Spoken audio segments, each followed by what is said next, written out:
What's up, guys? This is going to be morning coffee reviews. This is just going to be a random spattering of books I've been reading lately. Some newer, some older. You get what you get, but basically just books that I've read that I had something to say about specifically.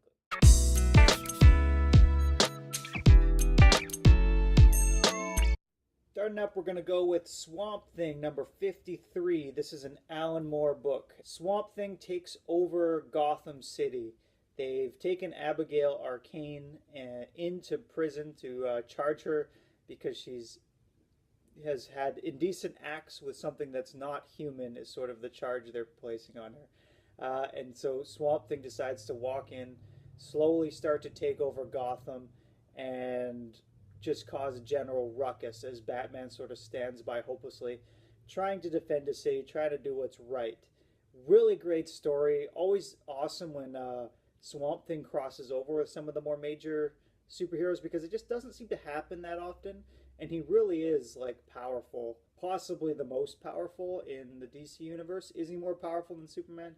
You tell me. But great story, guys. Really fun. Like he comes in, he really does a great job exploring some of the different ways that Swamp Thing can use his powers to. He makes this hallucinogenic food that sort of gets the cops all drugged out. He shows up randomly in like the boards of the floor of the mayor's office and things. A lot of great visuals in this one, and awesome stories. So this one, it's one of these books that's harder to find. I was glad to find this at a smaller con I went to this weekend because I've been looking for it. And it's not worth a lot, but it's one of those books that's almost always picked out of the thing. And this story does start in issue 52, where I think Swamp Thing takes over Arkham Asylum. So I want to keep my eye out for that one, too, because I haven't read that part. So definitely worth reading, guys. Check that one out. And Spider-Verse has come to an end. Oh, shit. I dropped it. Spider-Man. Amazing Spider-Man. So this was the next arc, which was really hyped up by Dan Slott. And it was okay. The storytelling of it was pretty weak, I thought. It was pretty predictable. Especially in the early issues, it was sort of just showing off the different characters, bringing in the new Spider-Man from different universes and things like that, and them just kind of standing around talking, not a lot happening. So near the end, it did get better. I did like how it concluded and everything. Some fun action, fighting, things like that. But generally, it was just pretty status quo. So as I implied before, Amazing Spider-Man has been dropped. Next, I just finished this trade, Uncanny X-Force. This is the Rick Remender run, and really solid. So if you guys don't know, X-Force, what their thing is, they're kind of like the badass X-Men. They're the X-Men that do the job that the regular heroes maybe don't have the stomach for. So it starts out, there's a young Apocalypse who's been sort of raised up to become another supreme evil leader, and they decide that they need to go and kill this young child. And each character sort of thinks it's the right thing to do, but has some serious reservations about killing the child.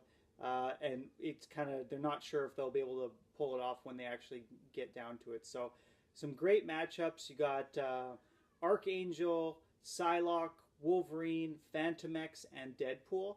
And so like Psylocke, Phantom, and Fantomex, I had never really read almost any stories about them, so it was great to see those characters explained. I really like Fantomex's character. Remender uses him quite a bit. He's a pretty central character in this. The only thing with him is I find his power set, you can only use it so many times. What he does is he sort of creates an illusion. So it's often, whoever's fighting him thinks that they kill him, but he's really wandering off somewhere else until they realize it. So that's kind of neat. It caught me. I think he uses it 3 or 4 times in this, and it surprised me a bunch of times. He does have a lot of other elements to him. He's got the really cool ship that's sort of this living ship. They have this element of the world, which is this tiny man-made universe that they kind of enter into occasionally. Great Archangel story in here as well. I didn't think Deadpool was used enough when he was. I thought he did pretty well with him. But Deadpool's really a minor character in here, so if you're a fan, you might be a little bit disappointed. But Psylocke and Archangel's relationship's great, and Wolverine as always is awesome. So really highly recommend this series, guys. This one you can get in stock trades for pretty cheap if it's still there, so check it out. Sorry, I had a crying baby I had to deal with. Getting back to the books. We're going with another Swamp Thing book. This is Swamp Thing Annual number 2.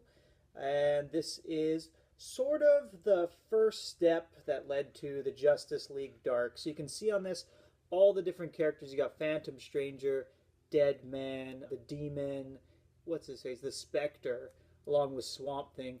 And Swamp Thing meets all these guys as he decides to delve into the depths of hell itself. Well, totally just the afterlife. He kind of goes through all the different stages, which it's a really fascinating story in that sense. Beautiful, beautiful artwork in this. I'm going to show you some panels here in a sec, because I got this out of the dollar bin. I tweeted about this the other day, and as I was reading it, I'm like, this thing is freaking work of genius, and I can't believe I got it for $1. But incredible story, really well done. I strongly, strongly recommend this. And it was great because it just gave me a good taste of some of these characters. Like, I'd never read Phantom Stranger. I've only read a little bit of Dead Man. Spectre I like, and the Demon as well. But really awesome, awesome story. And pretty twisted, messed up, evil, but just works. So definitely recommend this one. I got these from the local library. That's where you can go and they just let you borrow books for free. And I don't know why I don't do it more often. It's a pretty incredible service. So they have a bunch of comics there. So this is Jeff Lemire's Sweet Tooth. I got volume 1 and 2. Jeff Lemire both wrote and did the art on this as well. So it's a great example of a book where the art doesn't have to have that perfect, pristine style. It's got sort of a loose, rough style, but it works. It's really effective for the storytelling, and he does really well with the expressions of the characters, which there's a lot of heartbreak and anguish in this series, so it works really well. I did like it. It had a lot of sort of familiar beats to it, like if you've ever read The Road by Cormac McCarthy, or there's the movie as well, it feels a lot like that. Fallout, a lot of those kind of stories. Just sort of similar post-apocalyptic stories, but he does bring a bit of a different element with these sort of animal creatures here. So, good story. I think he's finishing up right now on the 6th volume, which is the end of that. So, I think I'm going to see if I can find the other issues of these in the library and finish this up.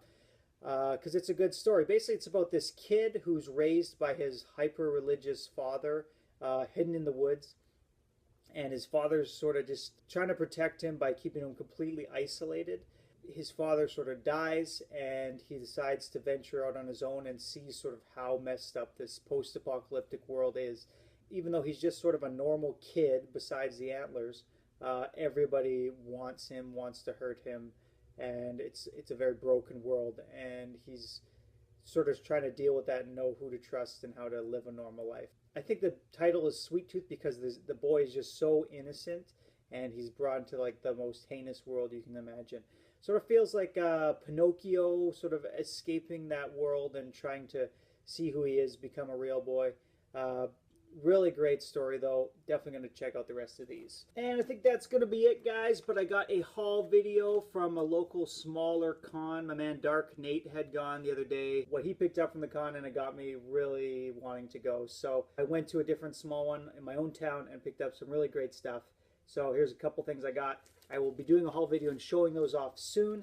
I'd also really like to get one of these 4 creators videos done, but it's so hard to choose. How do you choose? I don't know. I got literally like 1 figured out.